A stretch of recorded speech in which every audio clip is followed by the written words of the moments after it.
What's good with y'all boys, man? It's your boy Prophet. Hey, we back with another video, man. We back. Y'all know what time it is, bro.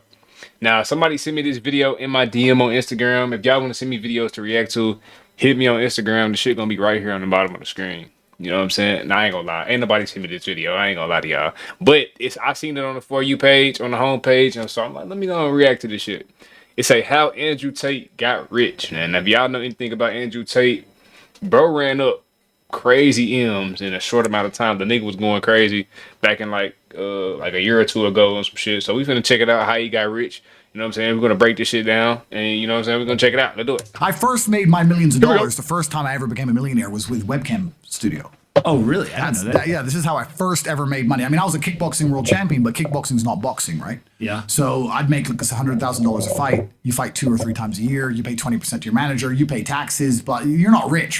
So you get like 30 to 40% of the money. Yeah, and I didn't consider myself rich. Like 30, 40 grand chunks, twice a year, maybe 3 times a year. Living in London, London rents, need a car. Mm-hmm. You're trying, like you're not rich in any way. And that's actually the reason I retired, because I woke up one day and I thought, I'm giving 6 hours a day of absolute focus and energy to this.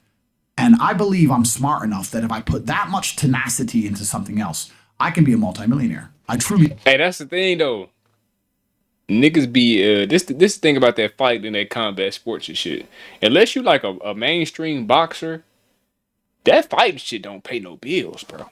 Niggas don't be getting paid from that shit. And think about it. You getting kicked in your fucking head. You getting punched all day, every day. You sparring niggas. You niggas sweating and trying to knock your head off. And them niggas be mad as fuck. And you still not getting paid on top of that? There's no way I could be a combat sports fighter, nigga. Not because I can't fight or not because I don't want to get hit. It's because, bro, I'm not finna be getting kicked in my head all damn day for $30,000 a year. Kiss my ass. I ain't doing that. I was like, I've realized now I've reached the pinnacle of kickboxing. My choice is either to change over to MMA, which I was offered to do earlier in my career, but at the time the kickboxing you gotta have a big contract name to paid more make money in that bill, shit. so I went kickboxing. Change over to MMA, learn to wrestle, change over to UFC, blah, blah, blah. But this is also like 7, 8 years ago where even the UFC didn't pay the money it pays now. Mm-hmm. But the UFC still doesn't pay that much money from what I understand. No, if you're like top 5 or champion, yeah. But most of the dudes you're going to see there in the prelims, they're getting 10 grand a fight, 9 grand a fight. It's nothing, right? Yeah, right. So it'd be like starting my career all over again. And at the age of 28, I thought, I don't have the gumption to start again. I've been through hell for this. I've broken my hand 8 times. My ribs have been broken. Mm-hmm. I don't want to do this all over again. So what do you do when you realize that, hey, maybe I don't want to keep fighting? I decide to get rich. What does that mean to you when you're sitting there, you're getting he got rich.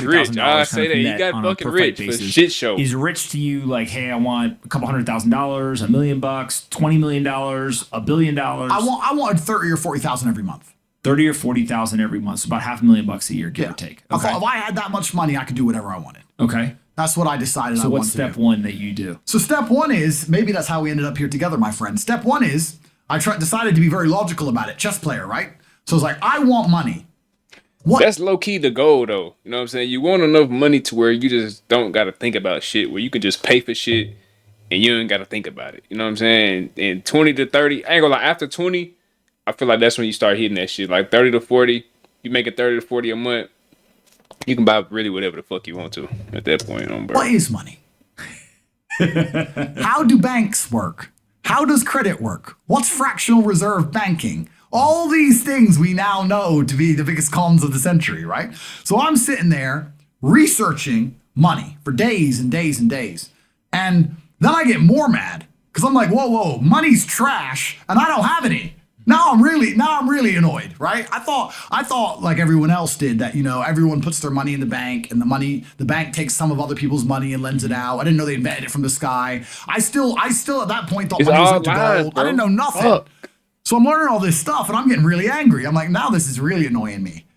So anyway, I got out a piece of paper there and I'm in my research phase and start writing down some dude on YouTube. I don't know who he was, some dork. He was a pro gold guy. This is before, Bitcoin was probably around then, but like early. He was a pro gold guy saying buy gold, buy gold, buy gold.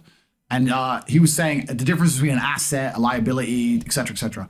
So I started trying to write down what I had. I was like, I have an apartment, I have a BMW, I'm in good shape, but I already use that for fighting.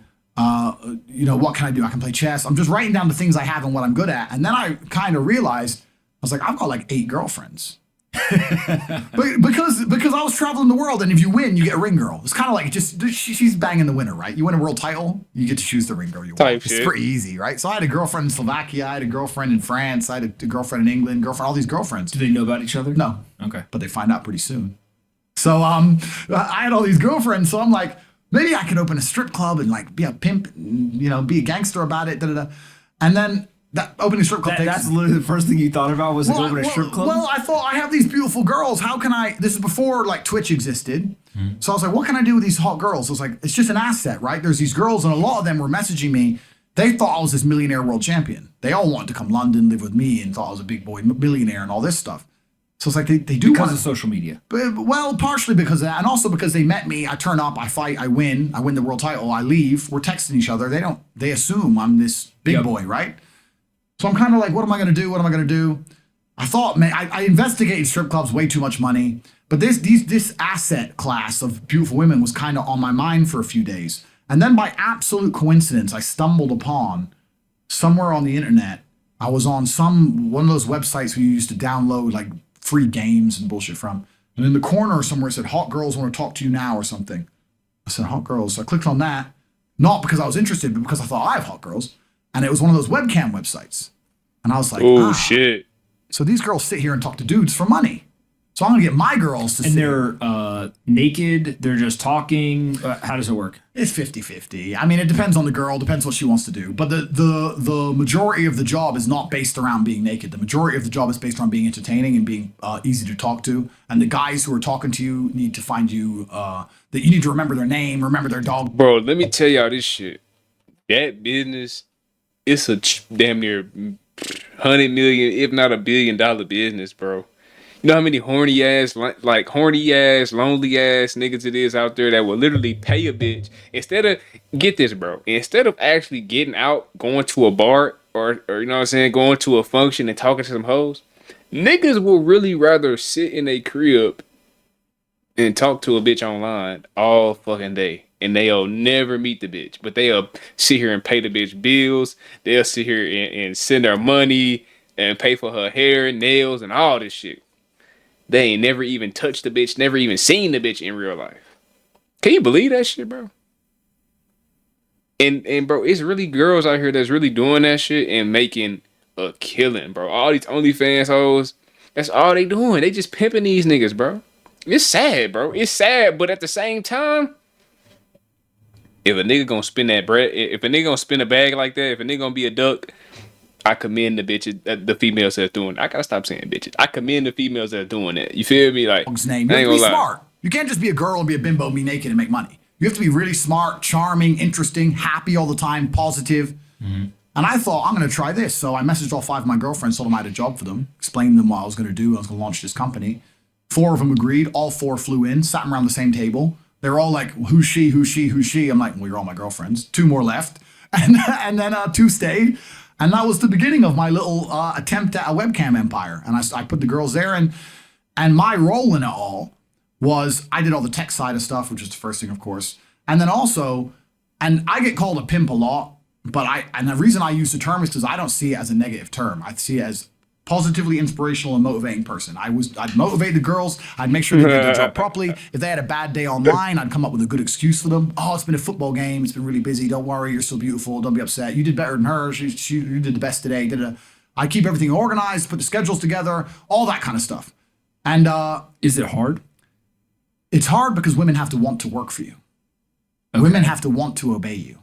That's what's hard. And you don't do that. This is one of the biggest misconceptions. I really want to clear this up. People in the movies and stuff, pimps are like aggressive, mean men. Complete opposite. Pimps are more like James Bond. James Bond's a pimp. He sleeps with a girl to get information. He doesn't care about her. He is absolutely and utterly a pimp. He doesn't hit her. He makes her love him. She does what he wants. He uses sex as a weapon to reward her, and then he disappears. That James Bond is absolutely and utterly a pimp. Type shit. So I say pimp because everyone calls me a pimp online, tries to go, haha, you're a pimp, they're going to get offended. It's like, no, beautiful women wanted to work for me, and they wanted to work for me because I displayed supreme competence. And they knew if they worked for me, they'd make a lot of money. So whenever I was out, I'd meet a waitress and say, well, look, you're working 10 hours a day for pennies. You can work 10 hours a day for me, make 10 grand a month, or 20 grand a month.